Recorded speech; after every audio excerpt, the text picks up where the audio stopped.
Hello students, మనకి ఇప్పుడు టెర్పెనాయిడ్స్లో ఇంకొకటి ఉండిపోయింది. అదేంటి అంటే బీటా ఎమైరిన్. బీటా ఎమైరిన్ అనేది స్టడీ చేసుకుందాం.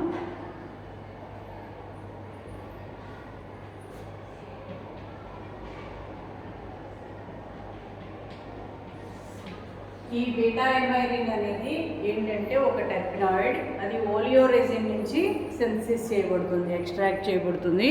It is a natural product extracted from oleoresin. Alpha emirin is also there, but it is useful more than alpha emirin. So we are going to study about beta emirin. Coming to structure of beta emirin.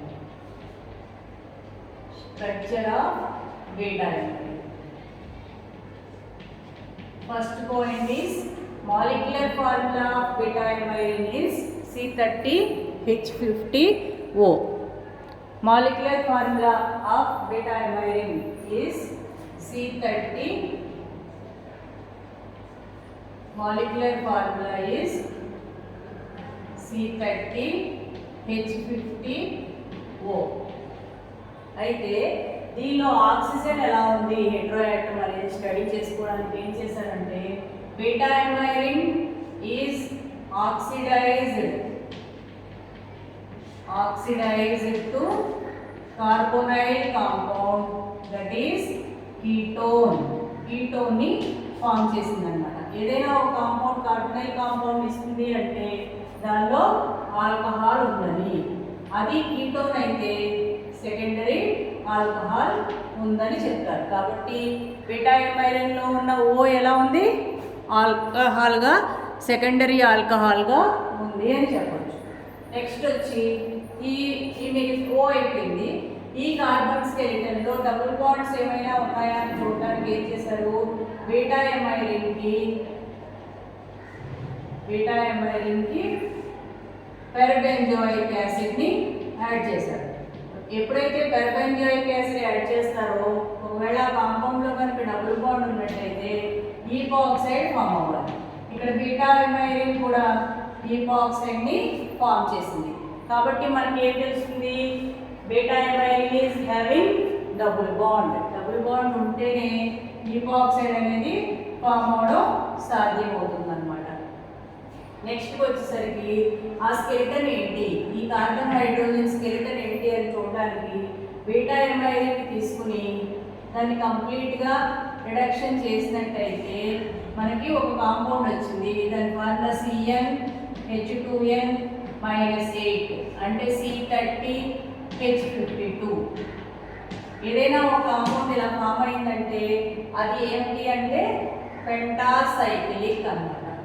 5 rings ఉంటే ఆ కాంపౌండ్లో దాని నుంచి hydrocarbon ఇలా వస్తుంది, CnH2n-8. కాబట్టి beta ఎమైరిన్లో 5 rings ఉన్నాయి అని చెప్పారు. ఈ పాయింట్స్ని బేస్ చేసుకుని ఈ 5 రింగ్స్ ఎలా ఉన్నాయో స్టడీ చేయడానికి ఏం చేశారు, XRD ఎక్స్రే డైఫ్రాక్షన్ స్టడీస్ చేస్తే ఈ 5 రింగ్స్ ఎలా ఉన్నాయని వచ్చిందంటే బీటా ఎమైరిన్లో ఉన్న 5 రింగ్స్ XRDలో ఇలా 5 రింగ్స్తో వచ్చింది. A ring, B ring, C ring, D ring, E ring. Beta ఎమైరిన్లోని 5 రింగ్స్ ఈ విధంగా ఉన్నాయి అని స్కెలిటల్ స్ట్రక్చర్ అనేది రావడం జరిగింది అన్నమాట. ఇప్పుడు ఈ స్కెలిటల్ స్ట్రక్చర్ మీద ఈ functional groups OH group, double bond ఎక్కడ ఉన్నాయో చెప్పుకోవాలి. కాబట్టి నెక్స్ట్ ఏమవుతుంది, position of OH group. Position of OH group తెలుసుకోవడానికి ఏం చేశారు, బీటా ఎమైరిన్లో OH యొక్క పొజిషన్ తెలుసుకోవడానికి ఏం చేశారంటే సెలీనియం డీహైడ్రోజనేషన్ చేశారు. బీటా ఎమైరిన్ని తీసుకుని దాన్ని సెలీనియం డీహైడ్రోజనేషన్ చేస్తే ఫామ్ అయిన కాంపౌండ్ ఏంటి అంటే ఇది కనబడుతుందా,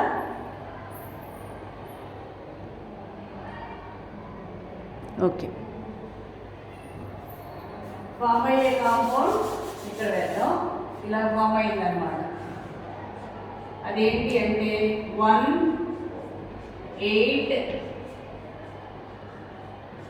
dimethyl 1,8 dimethyl 2-hydroxy pysene,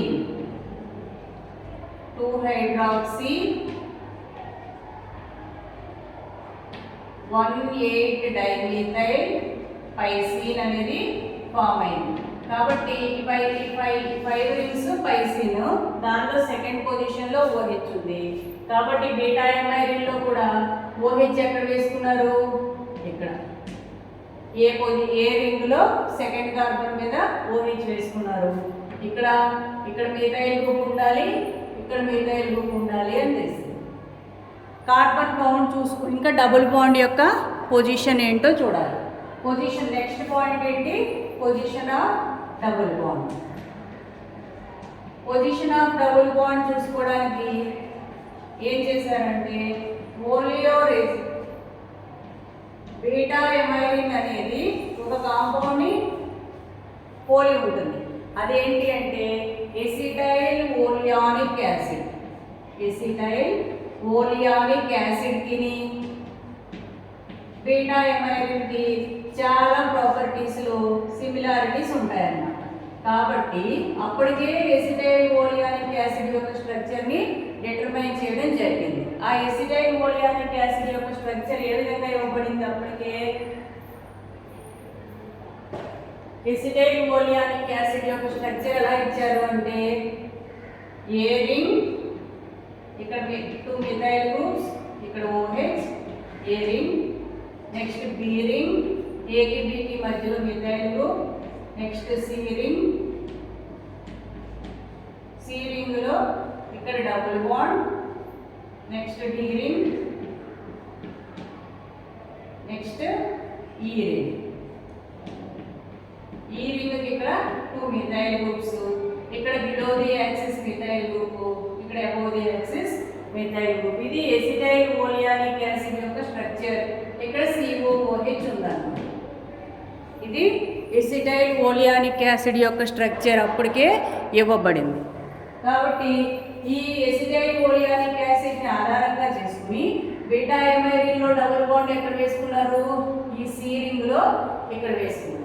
next ఈ ఎసిటైల్ ఓలియానిక్ యాసిడ్లో 2 మిథైల్ గ్రూప్స్ ఉన్నాయి కాబట్టి ఇక్కడ కూడా 2 మిథైల్ గ్రూప్స్, ఇక్కడ కూడా 2 మిథైల్ గ్రూప్స్ వేసుకున్నారు. ఇక్కడ ఒక మిథైల్ గ్రూప్, ఇక్కడ యాసిడ్ గ్రూప్ ప్లేస్లో ఇక్కడ మిథైల్ గ్రూప్ వేసుకున్నారు. నెక్స్ట్ ఇక్కడ డి దగ్గర below the axis methyl group, C దగ్గర above the axis methyl group వేసుకుంటే ఇది మన బీటా ఎమైరిన్ యొక్క స్ట్రక్చర్ అన్నమాట. ఫైనల్గా బీటా ఎమైరిన్ యొక్క స్ట్రక్చర్ని ఈ విధంగా ఇవ్వడం జరిగింది. 5 రింగ్స్ ఉంటాయి. ఏ రింగ్ మీద OH ఉంటుంది, 2 మిథైల్ గ్రూప్స్ ఉంటాయి. ఏకి బికి మధ్యలో మిథైల్ గ్రూప్ ఉంటుంది. సి రింగ్లో డబుల్ బాండ్ మిథైల్ గ్రూప్ ఉంటుంది. డి రింగ్లో below the axis methyl group ఉంటుంది. ఈ రింగ్లో పైన 2 మిథైల్ గ్రూప్స్, డికి ఈకి మధ్యలో మిథైల్ గ్రూప్ ఉంటుంది. ఇది బీటా ఎమైరిన్ యొక్క final structure. It is confirmed by it's synthesis అన్నమాట. ఈ విధంగా బీటా ఎమైరిన్ యొక్క స్ట్రక్చర్ని ఐడెంటిఫై చేయడం జరిగింది. Molecular formula C30H50O. O అనేది సెకండరీ ఆల్కహాల్గా ఉందని కీటోన్ ఫార్మేషన్ ద్వారా తెలుస్తుంది. డబుల్ బాండ్ ఉంది అని పెర్బెంజోయిక్ యాసిడ్లో ఈపాక్సైడ్ ఫార్మేషన్ ద్వారా తెలుస్తుంది. నెక్స్ట్ 5 రింగ్స్ ఉన్నాయని హైడ్రోకార్బన్ CnH2n-8 ద్వారా తెలుస్తుంది. నెక్స్ట్ XRD స్టడీస్ ద్వారా ఆ 5 రింగ్స్ ఎలా ఉండాలో తెలుస్తుంది. ఆ 5 రింగ్స్ని బట్టి ఆ 5 రింగ్స్ మీద OH ఎక్కడ వేసుకోవాలి అనేది సెలీనియం డిహైడ్రోజనేషన్ చేస్తే వచ్చే 2-హైడ్రాక్సీ 1,8 డైమిథైల్ పైసిన్ నుంచి తెలుస్తుంది. అలాగే పొజిషన్ ఆఫ్ డబుల్ బాండ్ ఎక్కడ అనేది మనకి బీటా ఎమైరిన్ని పోలి ఉన్న ఎసిటైల్ ఓలియానిక్ యాసిడ్ని బేస్ చేసుకుని సి రింగ్లో డబుల్ బాండ్ వేసుకున్నాం. నెక్స్ట్ దాని యొక్క యాసిడ్ గ్రూప్ ఉన్న దగ్గర మిథైల్ గ్రూప్ పెట్టుకున్నాం అన్నమాట. ఈ విధంగా బీటా ఎమైరిన్ యొక్క స్ట్రక్చర్ని మనం కనిపెట్టడం జరిగింది.